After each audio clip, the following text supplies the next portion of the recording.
Ako po si Ara Hernandez, 18 years old. Takot po ako sa matataas na lugar. Gaya ng ibang teenager, mahilig ding maglakwatsa si Ara. Ang pagkakaiba nga lang niya, may mga lugar at sitwasyon siyang iniiwasan. Ayoko nga ng mga matataas na lugar. Lalo na kapag yung mga hawakan niya, hindi ganun ka-reliable para hawakan. And hindi ko rin kaya yung sa silip, kahit silip lang, hindi ko din kaya.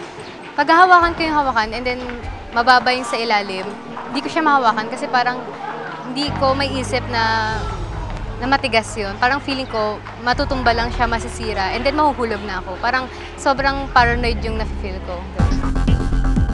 Ang kalagayan ni Ara ay tinatawag na acrophobia o fear of heights mula sa Greek word na akron na ang ibig sabihin ay mataas at phobos na ang ibig sabihin ay takot.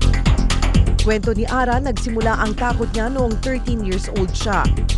Yan ay matapos niyang mag-slide sa mataas na lugar, pagbagsak sa tubig, nalunod at nailigtas.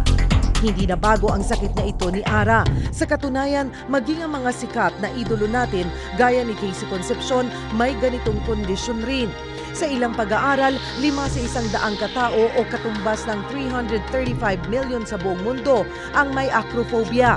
At kabilang na nga riyan si Ara na umaasang balang araw mapaglabanan ang takot na iyon. May times din na parang no choice ako but to face it, ganun. Pero siguro little by little maaayos ko.